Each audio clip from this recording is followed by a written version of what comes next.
Welcome, everybody, to the week where we start having you discover what is your business idea, what is your niche as an entrepreneur. Hopefully, by the time you watch this video, you have looked through some of the readings, watched some of the YouTube videos discussing about a niche, and lastly, I want to talk about the one article I have you read by Seth Godin, In Praise of the Purple Cow. One of the things successful entrepreneurs can do is they learn, what does the marketplace already hold? What is not meeting people's, wishes? What is fitting in is a failure. So Seth Godin, a business professor, businessman, and entrepreneur, has written several books. And Seth quoted the following: "The problem with competition is that it takes away the requirement to set your own path, to invent your own method, to find a new way." And what he means by that is there's nothing wrong with competition. Competition is actually what makes businesses strive to be better. But competition can also make businesses just to want to be average and be another me too. And in a crowded marketplace, fitting in is a failure. You want to strive to be something different. In a busy marketplace, not standing out is the same as being invisible. I'll reflect back to my examples of community pharmacy. Most independents don't survive in today's world by being just like every one of the chains. They may do very similar tasks, but what they do is they find their niche. So let's look at the 5 P's. And these are 5 P's of, you know, we talked about the 5 P's of marketing in the past. I might have mentioned it, but there's multiple things. You have a product or a service to deliver. You have a pricing of that service. You have the promotion of that service. You have to figure out, where does your service position in the market? And this could be a national market, it could be your local market, or a regional market. How do you get the word out of what your niche is? How do you package this with maybe other services that you do? How do you pass this along? And how do you get permission from the public wanting to have your service? The new P on this list, though, to make all of this successful, is the purple cow. And what does that mean? Most of the time, if you're driving down the road and you see a bunch of brown cows in the field, especially if you've seen them before many times, they're boring. They don't stick out, even in the best crowd. If you're driving down a busy business strip of businesses, you see the same type of strip, shopping centers, or the same type of buildings. Nothing really stands out of what makes that unique. But if you were driving down that same country road and you saw a purple cow, it stands out. It's different. It's remarkable. And that is what a niche is in service. So to be successful as an entrepreneur, you must be a leader and discover, what is your purple cow. You want to stand out from the herd. So what will make your business service, your idea different than what already currently exists? You want to stand out. And, the one thing about trying to sell your service is that most people may not buy your product. And a lot of times businesses become very stagnant because they create safe products, and sometimes they combine them with great marketing. But if it's just an average product, you're not going to get a lot of excitement about it. So what you want to do is create a remarkable product that right people want to seek out. Why do they want to go to your business? Why will they drive across town to seek your business? So what niche can you create for your unique pharmacy business? One of the things that has helped the U.S. Postal Office and over the years, although it's still struggling, is that it did the Zip Plus 4. And when they did this, it was a game changing innovation. It basically made more people want to use the postal service because they gave an additional 4 digits to get more direct to where a person was. They were able then to get more people to use direct mailing with the U.S. Mail Service, and that's why, especially unfortunately during a political season, you get a lot of direct mailing. But it was their purple cow. It stood them out compared to the newer services that had come up, UPS, FedEx. And why are there so many purple cows? But why are there so few purple cows? Because the opposite of remarkable is sometimes bad.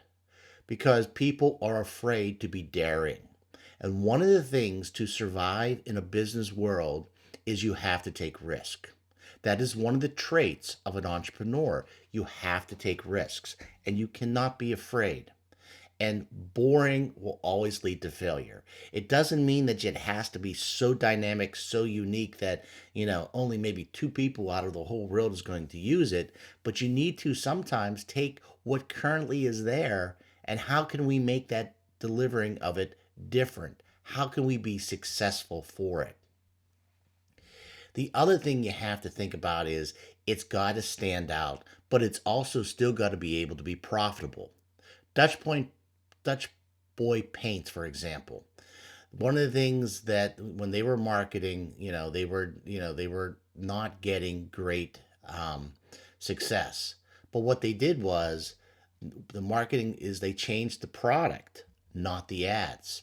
They changed the way they pour the paint out, how it's delivered, and that made them stand out on the shelves at different hardware stores, mass merchandising type of home repair stores, and that paid to be their purple cow.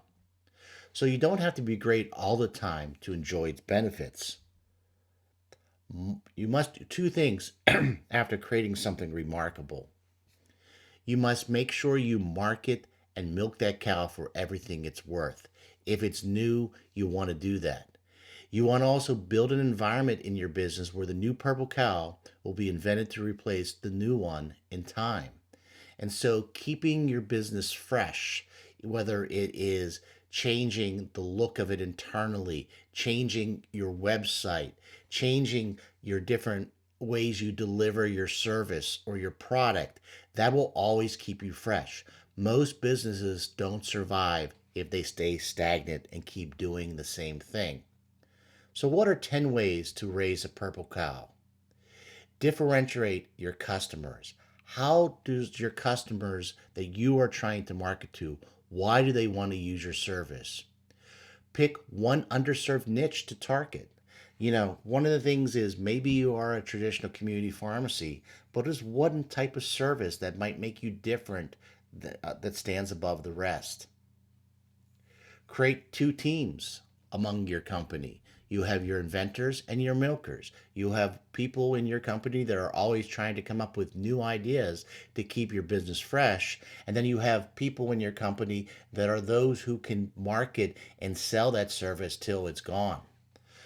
Let's use example during the fall season, flu season. Flu season is we have created a market in the community pharmacy world where people do seek out pharmacy to get their flu shot.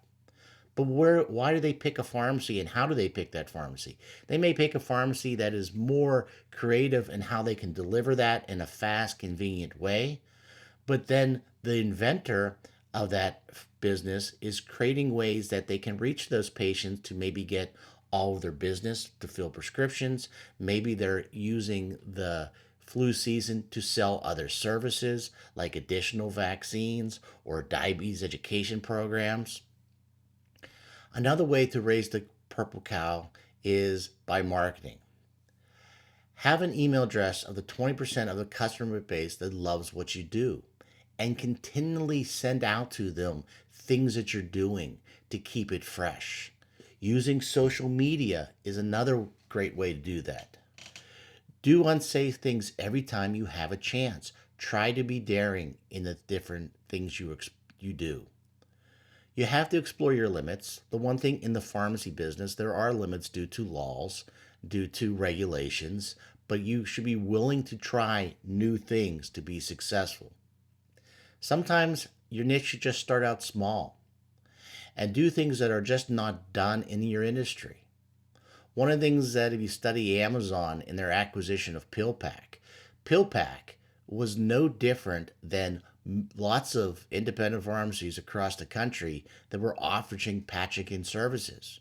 But packaging services, up until the company PillPack came around, were mainly marketing it to just regular nursing home, personal care home patients. What did PillPack do before it even sold to Amazon? It decided to market to community patients, patients that were struggling with adherence.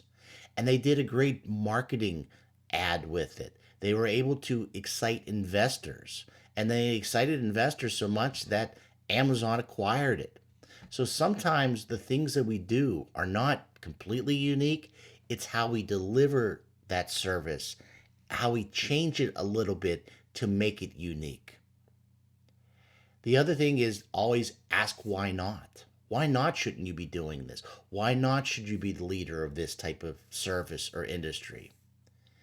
And then the final thing is tell the truth inside your company and to your customers. Let them know why you are the leader of this. One thing about being an entrepreneur, you can't be shy. You have to be willing to express your ideas. So, this is a very short video this week, and this week was designed, and we've been building up to this week. This week was designed for you to start, hopefully, and hopefully last week also help you start thinking about what is your business idea. Now, this assignment that I'm giving you is a 2-week assignment. You have 2 weeks to complete it, and I have it posted on the Blackboard site. But I want you to start with your idea. What is your niche? Remember, in this class, you are going to develop skills of research skills, independent learning skills, time management, and most importantly, who you are as a future entrepreneur. Over the last couple of weeks, I've given you articles of how that show how to research what's going on in the industry. This is your class. This is your class to start those ideas. And this assignment, and actually it's not next week, it is due in 2 weeks. So let me just reiterate that 2 weeks, and you see the date posted. I believe it is Monday, September 28th, is read the articles posted about niche marketing. Identify a niche pharmacy idea. How does this add or revolutionize the current pharmacy practice in any setting? And this is your business idea. Who are you going to market this to? Who will your customer be? Do you need to create your market? And how is this your purple cow? Now, I know I've said a couple times over the last couple weeks that I want to be scheduling the Zoom, and I apologize for the delay in that. But usually, when I was looking at the syllabus, I flipped in the order of when this arrived. So this actually arrives a week later than I normally have, the niche part. So I want you to complete the niche part. I will be posting some times and dates for you guys to meet with me. But I also encourage you to, if you could email me directly at my email, what are dates and times, or at least days of the week and times of the week that are better for you to meet with me. So please feel free to reach that out, because we are going to be setting up meetings the week of the 28th and the following week. So I will do it over a 2-week period. These are half-hour Zoom meetings. We don't have to necessarily do it via video. We can do it via audio Zoom. But I will be setting those up, because during that time period, I'm going to talk about your reflections that you've had over the last couple of weeks you've written, and really talk about your niche idea. And then we're going to talk about how the remaining of this course, and also get your, the feel for, if you're interested in the next course, what does that entail? I hope you guys are having a good semester so far in these unprecedented times, but use this time of this course. You chose this course because you have an interest of maybe wanting to be your own pharmacy owner someday. But please use this course to create and explore what it would take for you to have a successful business. Thank you very much, and I look forward to talking to you in the next couple weeks.